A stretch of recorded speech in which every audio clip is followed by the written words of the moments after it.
Have you ever heard of the VTrick? The Princeton V? The turtleback? No? Then you probably heard of the Flying Wedge. The names I've just mentioned were amongst the earliest plays in football. They came about in the years 1884 to 1894, and that's what we're going to talk about in this video. The earliest formation football plays, mass momentum plays, and the rule changes and the concerns they all brought about. First, let's talk about the state of American football in 1890.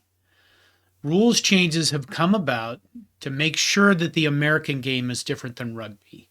Specifically, I'm talking about the establishment of possession, or the concept of possession in the American game, where there is none in rugby, and the system of downs, the idea that we have 4 downs at that time to gain 5 yards.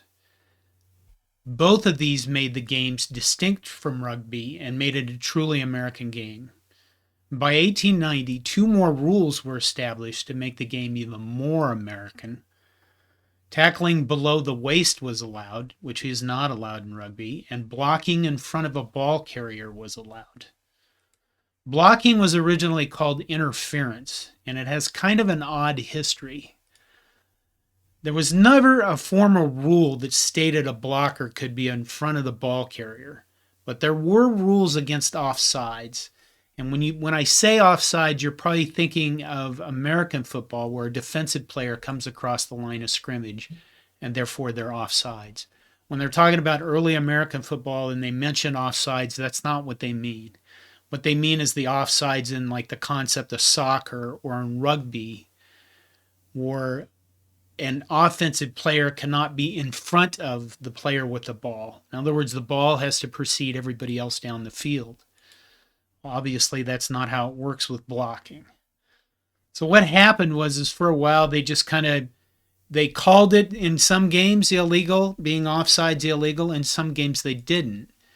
It was up to whatever the official or the teams at the time the games decided, or perhaps where they were playing. Like, for example, if they were playing at Cornell and Cornell didn't like offsides, then they didn't call it. And then when they finally passed the rule that said, yes, we can have blocking or interference in front of a ball carrier, it changed the entire offensive system for football. So in 1884, a play called the VTrick was introduced. The VTrick was the original wedge play, and it was the forerunner of all the mass plays to come.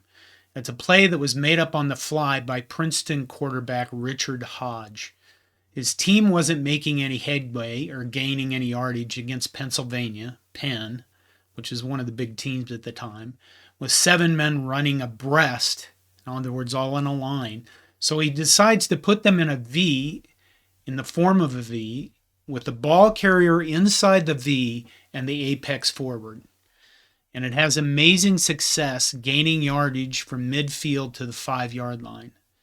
And since it was made up on the fly, they just kind of forgot about it, and it's abandoned for a year or so. And then in 1886, it's used again by Princeton after they practiced it.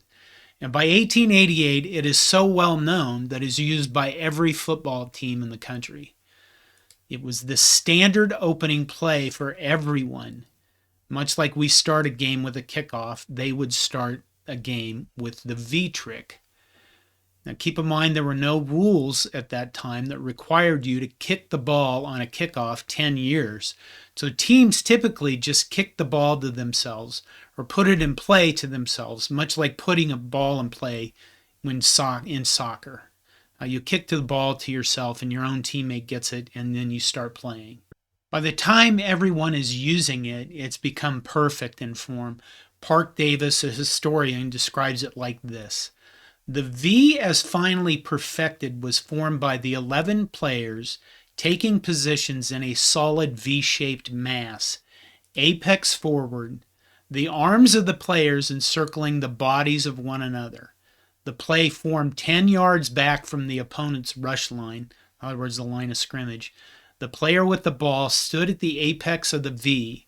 When all were ready, the ball was technically kicked off by being touched to the toe and ground simultaneously, but without being released. The mass then started heavily forward, The player with the ball disappeared within it, and the opponents charged. Breaking one of these ponderous machines was not gentle play, since this could only be accomplished by throwing oneself directly in front of the mass and upsetting its apex while the other players crushed in its flanks. This sounds insane. Allison Danzig in the History of American Football describes how teams would take on the VTrick, the play. Walter Heffelfinger was a really known large guy that played for Yale, and Danzig describes his play against the V like this.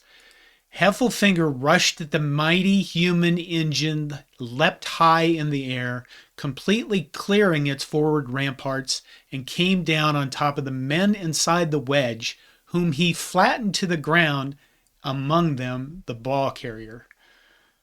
That gives you an idea what football was like at that time, which is, well, it's kind of insane compared to the football we watch.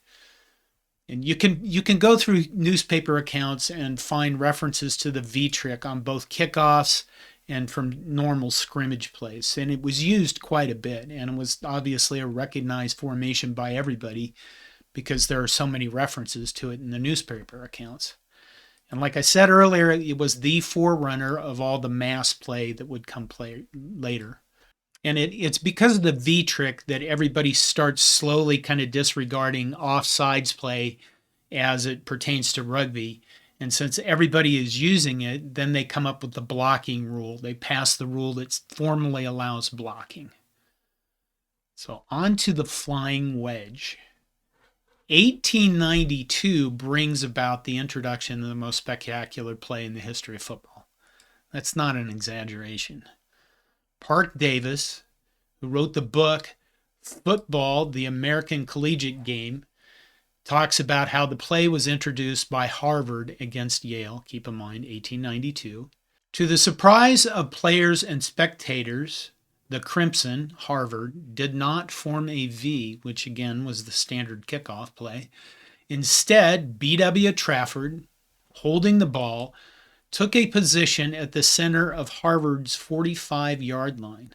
The remaining 10 men divided into two sections and fell back to the 25-yard line, each section grouping near the sideline, but at opposite sides of the field. Without putting the ball in play, Trafford waved his hand, and the two sections came swiftly forward in lockstep, converging towards Trafford and gathering tremendous momentum as they ran. Just as they reached Trafford, the latter put the ball in play and disappeared within the mass of men, then thus launching against the Yale men standing in their tracks, the famous Flying Wedge. So when you go out on the internet and you look up Flying Wedge, you're likely going to run into this photo. And when you look at it, it doesn't really look that imposing. I mean, it honestly looks goofy.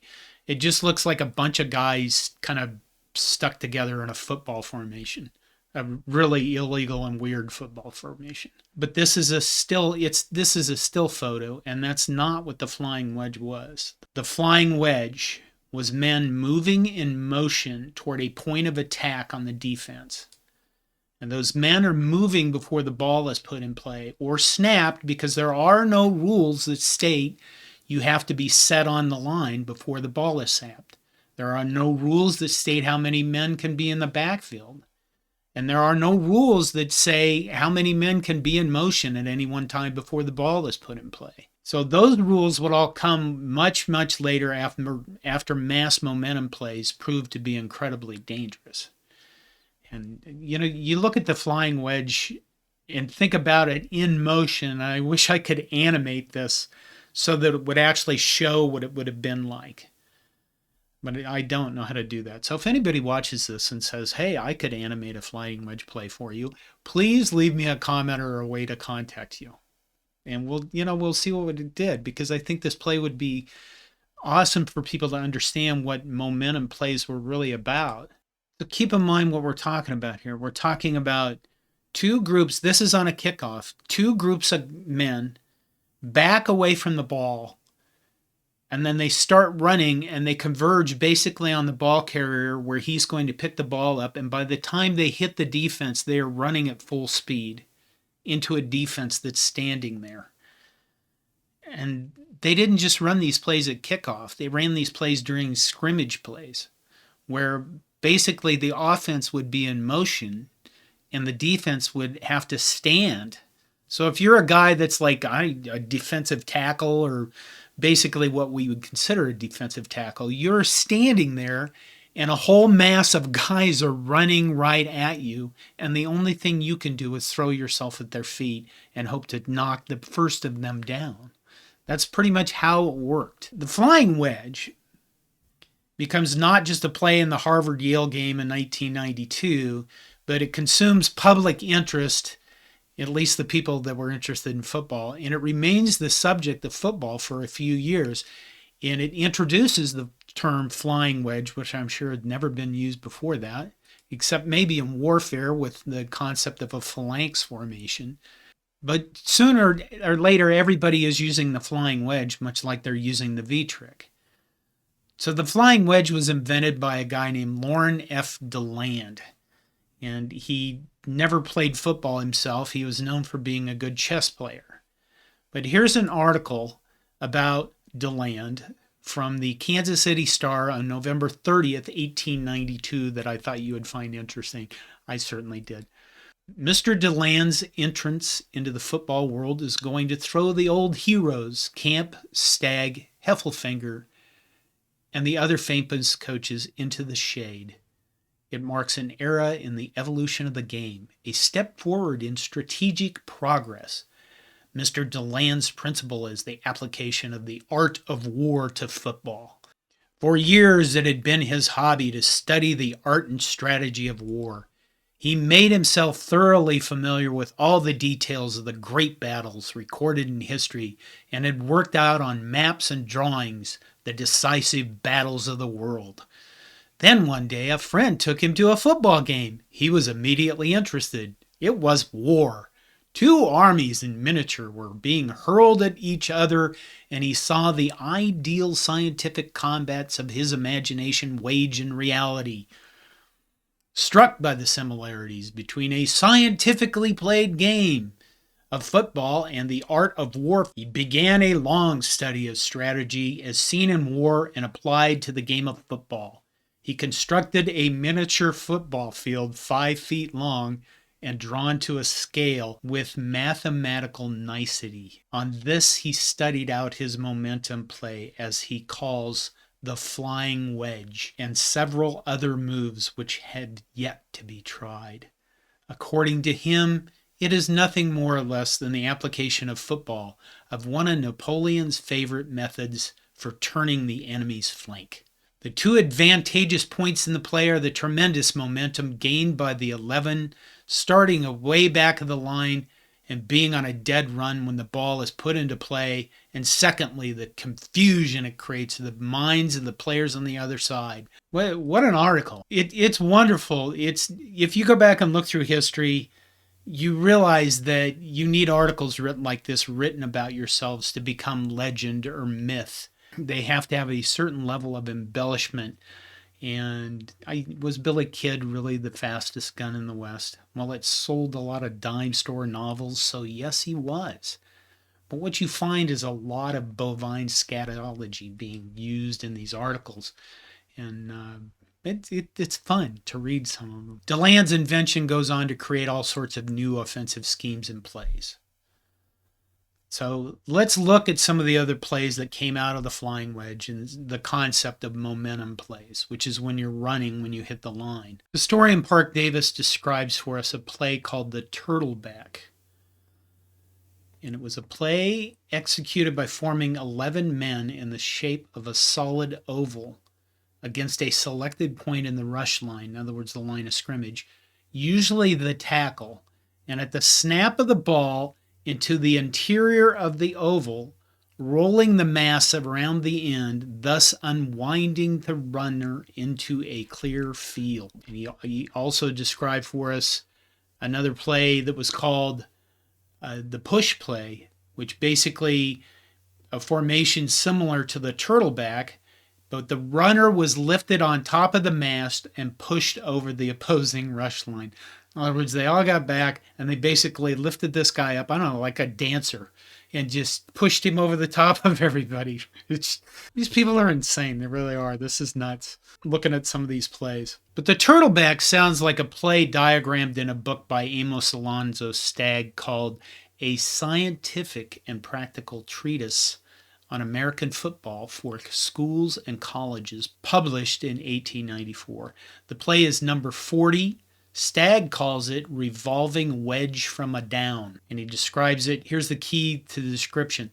The ball is put in play immediately and the entire wedge plunges straight forward into a closely compacted body. After a few seconds, when the opposing sides have massed themselves in front of the wedge so that its forward progress is nearly blocked, the entire formation throws its weight to one side, each man turning slightly in order to face the direction in which he is to proceed, and attempts to revolve around the opposing team, turning upon the center as a pivot. The very fact that the opponents are pushing with the utmost force any direction exactly contrary to the original line of advancing the wedge is a great assistance in performing the evolution, in other words, turning. When this wedge has swung sufficiently around, the rear men may break away and dash down the field with the ball. This is actual football people watched. Play 47 from Stagg's book is called Running Mass Wedge Through the Center. The play description includes, the vital point in the play is that all strike the line as nearly as possible at the same instant and form a tightly massed wedge which is driven directly through the line. It's pretty clear from reading old newspaper accounts that people are not really thrilled with the momentum plays. They're thrilled if their team wins, but the violence and the viciousness of the games are taking their toll on people. Previously to these rule changes, you had a wide open game where people were completely across the field, like in rugby, where they were spread out. And these plays are just, they're condensed, and they're just basically bodies smashing into each other, and the crowds don't like them. The one comparison I thought about this was, think about the Big Ten's old motto, or what they used to say about the Big Ten, 3 yards and a cloud of dust. Another comparison would be the NFL, what we're seeing right now compared to like the NFL probably 10 to 15 years ago. And I'm using the NFL as a comparison because the NFL is uniform across. Everybody has the same rules. Everybody plays with the same amount of money. They get a draft. Everything's consistent across the board. College, you have some schools that have massive amounts of money. You have small schools. You have 4 divisions really. And you have, I don't know how many hundreds of schools there are across those 4 divisions. You have every offense imaginable. But if you look at the NFL like 10 to 15 years ago, everybody ran the same offense. It was the same statuesque quarterback standing in a pocket. Everybody ran the same formations. I want to say everything was like a variety of the West Coast offense. That's probably not really true, but it was boring. I mean, it was really boring compared to now. You look at the NFL now, and you have quarterbacks like Josh Allen and Jalen Hurts and Patrick Mahomes, and they can do so many different things. They're mobile, and they're part of the offense. They don't just stand in the pocket and throw the ball to somebody or hand it off. They're actually an active participant in the offense. And that is so much more fun to watch than the NFL was 10 to 15 years ago.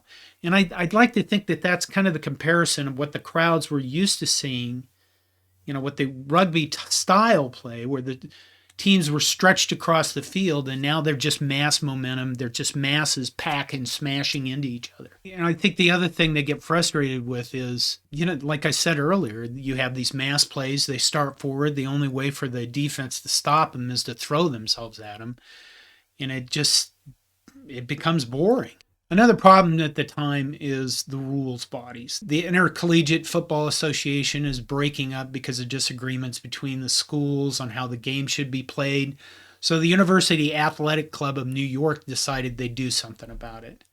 And they invite Harvard, Yale, Princeton, and Penn, which were the big four at the time, they also invited the leading official of football from the U.S. Navy to join them, as the Army-Navy game was not played in 1894 because of the level of violence in the sport. Now, you can go out on the internet and find articles that state it was because of a feud between officers. I didn't really find that when I looked through the history of it. What I found was that the service academies basically said, we're not going to allow this kind of football, and therefore they didn't abolish the game, but they stated that their teams would only play home games, which meant Army and Navy couldn't play each other. So the Intercollegiate Football Association is replaced by the Intercollegiate Rules Committee, and note that the whole idea of an NCAA is still like a decade away. So it's way out there. So at the end of the 1893 seasons, there's major changes to the rules. First of all, they outlawed the momentum mass play. Momentum mass play is one where more than 3 men start before the ball is put in play. In the rule states, nor shall more than 3 men group for that purpose more than 5 yards back of the point where the ball is put in play. In other words, they get rid of the momentum part of the plays, but they don't get rid of the mass part of the plays. Another rule change, they reduced the length of the game from 90 to 70 minutes, divided into 2 halves of 35 minutes each. So if you can imagine being run over for 90 minutes by mass plays and momentum plays, the reduction of the game to 70 minutes has to at least mean something. And number 3, they prohibited their players from laying their hands on an opponent unless the opponent had the ball. Players of the side in possession with the ball may be obstructed with the body only. So basically what this did was stop blocking by grabbing somebody with their hands. The other way this can be translated is as the no slugging rule, and we'll get to that in a minute.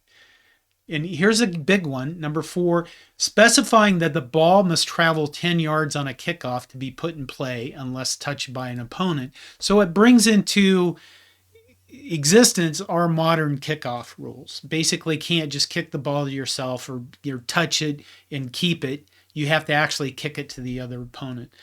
And then number 5, adding a linesman to the referee and umpire as a third official. There's 3 officials now. And then number 6, there shall be no piling up upon the runner after he has cried down, and keep that in mind, cried down. In other words, he's yelled down, called himself down, or the referee has blown his whistle. Infraction of this rule shall be penalized by advancing the ball 10 yards for the offended side. So rule number 1, like I said, it outlaws the momentum plays, but not the mass plays. You bring into existence the modern kickoff, and then there's this idea of adding another official. Well, why do we need another official? And the idea is that it's going to cut down on the amount of slugging, quote, slugging on the field. Players would regularly slug each other, and then the officials would not do anything about it. And they're reluctant, according to one newspaper account I read, they're reluctant to take action because if they do, the team they took action against, for example, kicking a player out of the game, will be angry with them and then won't let them be an official anymore. So there is tons of looking the other way by the umpires and the referees. And mostly they're like, oh, I didn't see it, that kind of stuff. You have a lot of stuff going on with football. And around the same time that the rules changes come out, the president of Harvard, Charles Eliot, releases a scathing report about football. And all of this comes to a head in 1894 game between Yale and Harvard, in which 8 players are injured, 4 for each side out of the 22 on the field.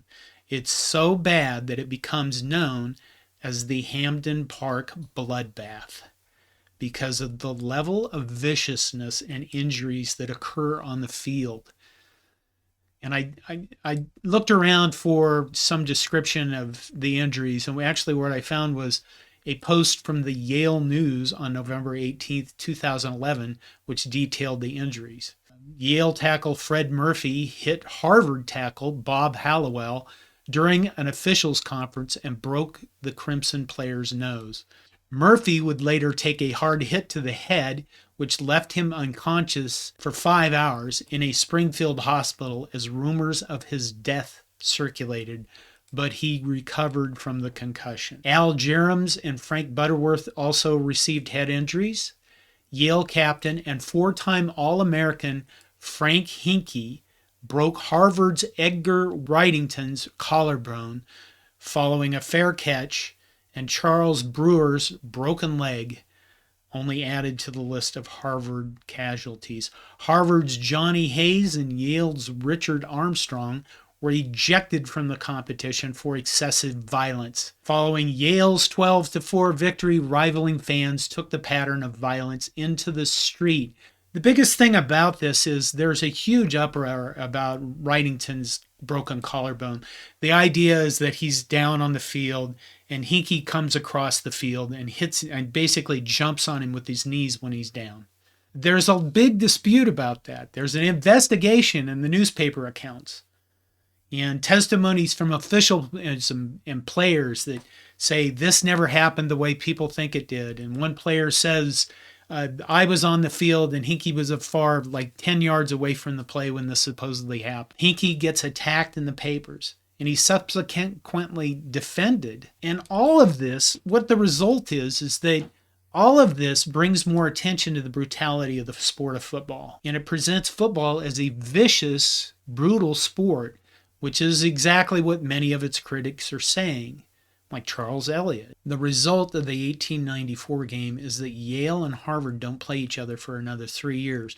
And this would be like the equivalent of Ohio State and Michigan not playing, because that's the level of rivalry this is, not just for Yale, Harvard, but for college football fans across the nation. Football is clearly under attack, and it's in danger of being abolished completely. So what happens is Walter Camp, the father of American football, issues a book called Football Fact and Figures, in which he surveys like 1,200 football players from across the nation about what they think about the game of football, about the game, if it's too vicious, is it too brutal? And it's like asking people who like M&Ms if they like M&Ms. The book is clearly a propaganda piece for the sport of football. Heading into 1895, college football is under heavy attack. You've got Charles Elliott, the biggest critic in football, and his influence amongst all the people that agree with him. And then you've got Walter Camp at the other side, who's doing the propaganda pieces for football, and people that are on his side. And the public is outraged at all the violence, and they don't care for the mass plays. They got rid of the momentum plays, but they still don't care for the mass plays. And Walter Camp is doing his best to save football. There is no central rules authority because the University Athletic Club became the Intercollegiate Rules Committee, and they've kind of fallen apart. So at the end of the year, going into 1895, it's complete chaos for football. And there's doubts that the game is going to persist. I mean, obviously we know that the game persists because it's the game that we all love today. But what happens next? Maybe I should title this, "You Won't Believe What Happens Next." It'd be a nice clickbait title. But that's where I'm going to stop for this video, because there's just so much that went on. Honestly, I had a hard time keeping track of all of it. There's actually issues in here that I didn't touch in this segment, such as the use of tramp players, which are players that are not students, or the idea that football teams, college football teams, are playing like town football teams that are full of fully grown, mature men who then beat the holy hell out of them. There's a lot going on in the early days of football that really I don't see reported on in a lot of places unless you go out and dig through history books. This is John Johnston, founder of Corn Nation. I hope you enjoyed this. I plan on doing more. We've got the next controversies coming up, and it's going to get much worse before it gets better. So please let me know what you think of this video. Please give me some feedback. If you like this format, if you don't, thank you for listening.